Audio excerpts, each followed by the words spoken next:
देखिए, विपक्ष विपक्ष की दुकान जो बंद हो रही है ना, उस बंद होती दुकान में फिर से कुछ जान डालने की कोशिश कर रहा है। मैं कोशिश कर रहा हूं, जान नहीं डाल रहा है। और जितना वो कोशिश कर रहा है उतना ही उसको नाकामी मिलने वाला है। मैं बताऊं, किसानों की हितकर सरकार है। मैं किसान के लिए किस प्रकार से यह सरकार, माननीय प्रधानमंत्री नरेंद्र मोदी जी की सरकार किस किस प्रकार के काम की है, और आज नहीं, जिस समय से 2014 में उन्होंने शपथ लिया उस समय से अभी तक कर रहे हैं, चाहे वो सिंचाई के क्षेत्र में हो, एमएसपी के क्षेत्र में हो। और जो सवाल उठा रहे हैं, यह बताइए कि जो यह उनका मुद्दा है तीनों बिल वापस लेने के, इस बिल में कहीं किसी को थोपने का या प्रतिबंधित करने का है क्या? यह तो ऑप्शन है, नेसेसरी नहीं कि आप ऐसा कीजिए, किसान करें।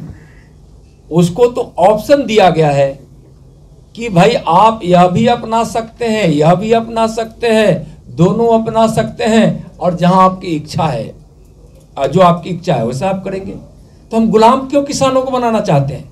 यही कांग्रेस वालों ने इस देश के किसानों को मजदूर बना दिया, इसलिए कि खेती पर, कृषि पर कोई ध्यान नहीं दिया गया। आज किसान मजदूर हो गए हैं और मजदूरों की मजबूरियां बढ़ा दी गई, मजबूरियों में उसको डाला गया। कभी मजदूर किसान पर कांग्रेस ने चिंता नहीं की, और आज सरकार चिंता की और उसका परिणाम आ रहा है। उत्पादन बढ़ रहा है, किसान की आमदनी बढ़ रही है, किसान को सुविधा मिल रही है। खेती, अपने परंपरागत खेती से लेकर आधुनिकता दोनों के बीच सामंजस्यता को स्थापित करते हुए आज दुनिया के सामने भारत एक स्वस्थ सब्जी और स्वस्थ मतलब अनाज पैदा करने वाला देश के रूप में, जिसको हम अपनी परंपरागत खेती को आधुनिक तरीके से करके, तो वह उनका आरोप गलत है। कहीं कोई मंडियां नहीं बंद हुई, एमएसपी में बढ़ोतरी हुई, किसान के अनाज ज़्यादा खरीदे गए, कई गुना ज़्यादा खरीदे गए, उनको सस्ते दर पर बिजली से सिंचाई की सुविधा दी जा रही है, अलग फीडर बनाया जा रहा है, मार्केट दिया जा रहा है, और गांव-गांव तक जब इसका इंफ्रास्ट्रक्चर बढ़ेगा। अब तो ऐसा है, और कॉन्ट्रैक्ट खेती की बात करते हैं, ये क्या है? किसी को कहा गया कि कॉन्ट्रैक्ट खेती करना ही है किसान को? जो किसान की इच्छा हो कि हम कॉन्ट्रैक्ट खेती के माध्यम से हम करें, तो वह इसकी इच्छा पे है। प्लॉट आज छोटे छोटे हो गए हैं।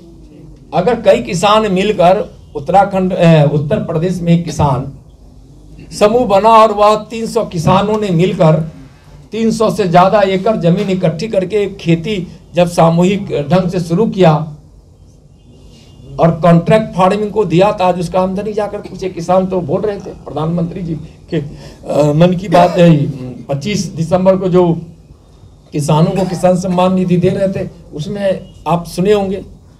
तो किसानों की चिंता, यूरिया का कालाबाजारी तक कांग्रेस नहीं रोक सका, और कालाबाजारी इसलिए होती थी यूरिया की, यूरिया को स्टोर करने वाले लोग सब कांग्रेस से जुड़े हुए लोग थे, इसलिए यूरिया की कालाबाजारी होती थी। एकदम कहिएगा तो मतलब आप उठाकर देखिए, तो मार्केट में शॉर्टेज लाकर, एक बड़े नेता का हम नाम नहीं लेंगे कांग्रेस का, वो प्याज के हिंदुस्तान के सबसे बड़े स्टॉकिस्ट रहे, और प्याज को समुद्र में डाल के स्कार्सिटी करके उसमें प्याज पे हंगामा खड़ा कर दिया। हम नाम नहीं बताएंगे उनका, लेकिन जानते होंगे।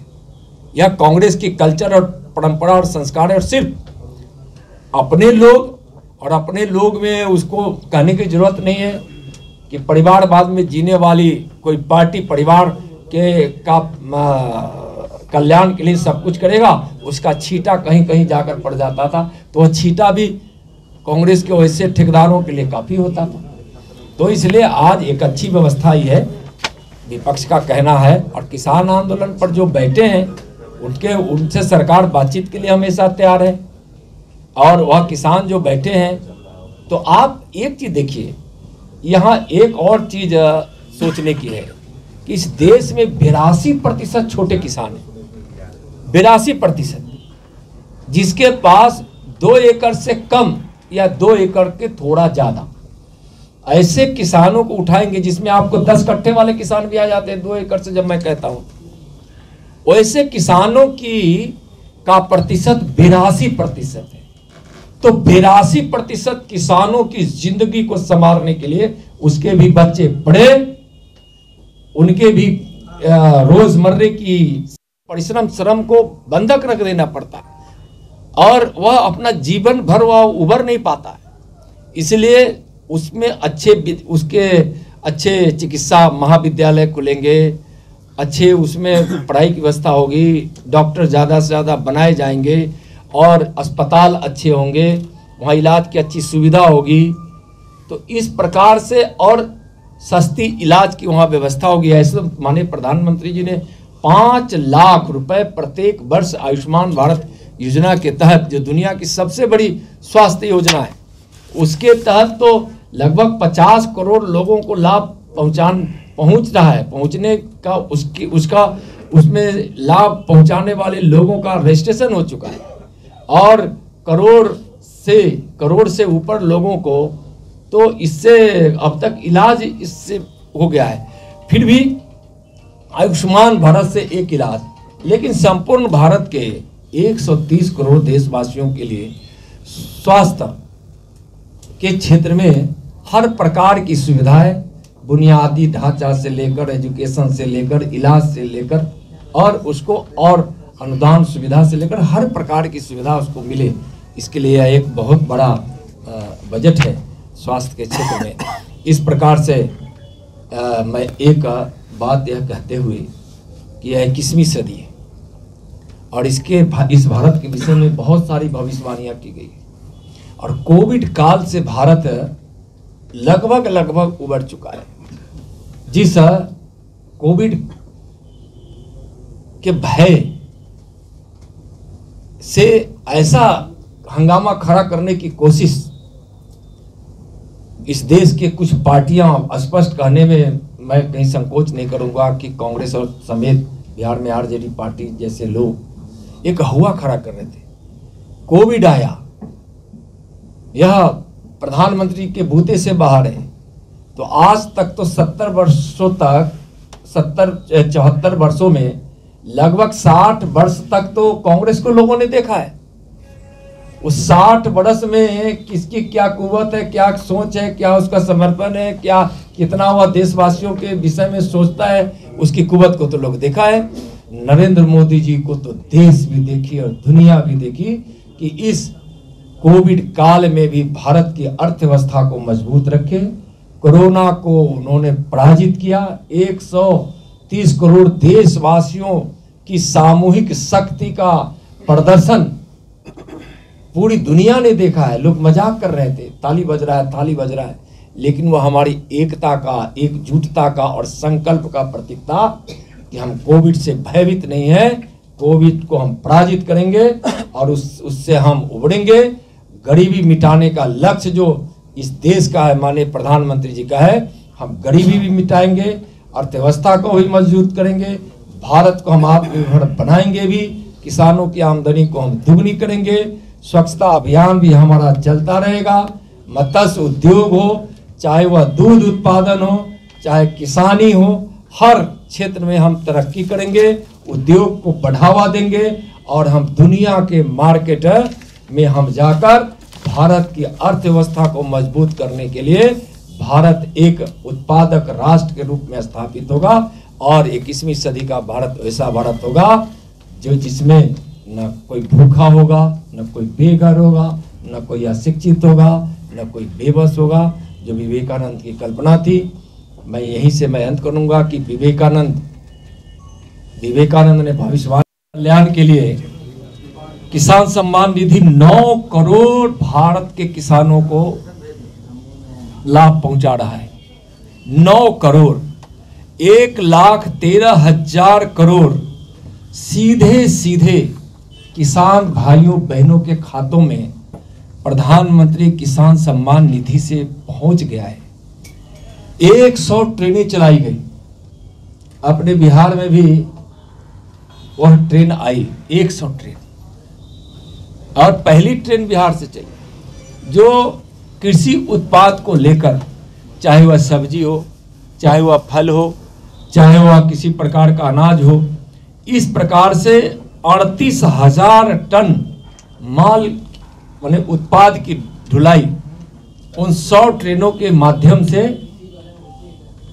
केंद्र की सरकार के द्वारा किया गया है, रेलवे विभाग के द्वारा जिसको पूरा किया गया है, और अधिक ट्रेनें और आगे चलेगी। इससे किसानों को एक बड़ा मार्केट मिला है। मैं तो देख रहा था कि मुजफ्फरपुर के भी कुछ फल और सब्जियां पूना और नासिक के मार्केट तक, मुंबई के मार्केट तक पहुंच गया। आने वाले दिनों में इसका और ज्यादा लाभ मिलेगा। प्रधानमंत्री फसल बीमा योजना से 5 वर्षों में 90,000 करोड़ रुपए के मुआवजा का भुगतान हुआ है, और 90,000 करोड़ रुपया का भुगतान हुआ है, उसमें लगभग मात्र किसानों को जो बीमा की जो राशि देनी पड़ती है, जो इंश्योरेंस का जो शुल्क होता है, वह बहुत ही अल्प रहा है। उससे कई गुना ज्यादा, लगभग 90,000 करोड़ रुपया भुगतान किया गया। 90,000 करोड़ रुपया कम नहीं होता है। एमएसपी पर जो फसलें की खरीद हुई है, मैं थोड़ा सा ताकि एक अनुमान आपको लग सके कि किस प्रकार से प्रधानमंत्री जी किसान कल्याण के और किसानों की आमदनी दुगनी हो, इसके लिए जितना प्रयास कर रहे हैं। 2013 से 14 में 13,874 करोड़ राशि की गेहूं की खरीद की हुई थी। यह 33,000 करोड़ से बढ़कर 2020-21 में 75,000 करोड़ 75,060 करोड़ रुपए की खरीद की हुई। यह दोगुनी से भी ज्यादा है। दाल जहां 2013-14 में 236 करोड़ की खरीद की गई थी, वह बढ़कर 10,530 करोड़ का 2020 और 21 में हो गया।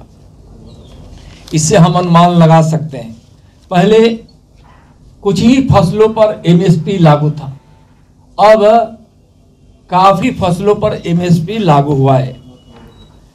किसानों के लिए अलग से बिजली, यानी किसानों के सिंचाई के लिए अलग से बिजली देने का काम माननीय नरेंद्र मोदी जी की सरकार कर रही है, और किसानों के लिए अलग फीडर बनाया जा रहा है, और वह सस्ते दर की बिजली होगी।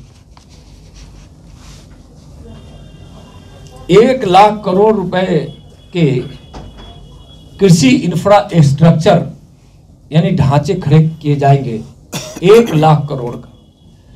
देखिए, कुछ लोगों को बात समझ में नहीं आती है, खास करके बिहार के आरजेडी के नेताओं को और कांग्रेस कम्युनिस्ट के नेताओं को और देश के कुछ विपक्षी दलों के लोगों को, खासकर कांग्रेस के लोगों को, कि इसका क्या मतलब होता है, समझ में नहीं बात आती।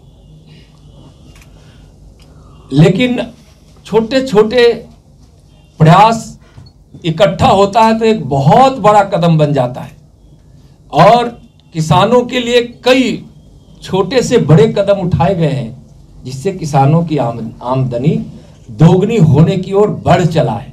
किसानों की आमदनी बढ़ी है, फसल का उत्पादन बढ़ा है।